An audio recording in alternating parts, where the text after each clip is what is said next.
Posibleng maurong ang petsa ng pagsisimula ng rehabilitasyon ng Magallanes Flyover na inaasang sisimulan ngayong linggo. Si Vel Custodio sa detalye live.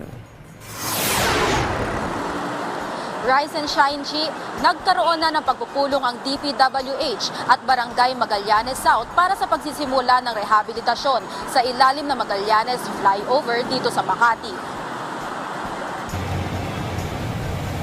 Una nang sinabi ng Department of Public Works and Highways na ngayong linggo ang paglalagay ng scaffolding sa Magallanes Flyover. Hinihintay na lang na ahensya ang permiso mula sa barangay. Pero base sa panayam namin sa Barangay Magallanes, maaaring maurong pa ang schedule ng pagsisimula ng rehabilitasyon. Wala pang maibigay na eksaktong araw ang barangay kung kailan ibibigay ang permiso para masimulan na ang paglalagay ng scaffolding.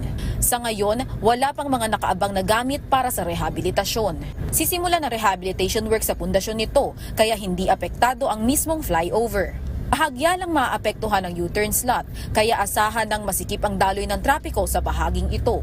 Makikipagtulungan din ng DPWH sa lokal na pamahalaan at Metropolitan Manila Development Authority para sa traffic scheme. Positibo naman ang reaksyon ng mga biyahero sa rehabilitasyon. Tuma naman yung tulay na yan Darapat-dapat lang talaga na i-repair yung tulay na yan. Kasi panahon pa ni Marcos na senior yan. Kaya talagang tama lang na i-repair yan. Maganda din po kasi para maiwasan yung aksidente. Tanging light vehicles lang ang papayagang makadaan sa flyover habang isinasagawa ang konstruksyon. 9 na buwan ang itatagal ng retrofitting. Nakatakda namang isunod ang Guadalupe Bridge sa retrofitting bago matapos ang taon. Ilan lang ang mga flyover sa 14 na tulay sa NCR na kritikal ang kondisyon. Ibig sabihin, maaaring mag-collapse kapag tumama ang Dabiguan ayon sa pag-aaral ng Japan International Cooperation Agency o JICA.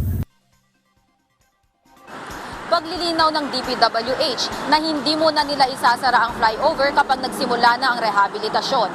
Para naman sa traffic update, maluwag pa ang daloy ng trapiko dito sa southbound na Magallanes Flyover habang may kaunti ng pagbabagal na sasakyan dito sa northbound. Balik sa Yuchi. Maraming salamat, Vel Custodio.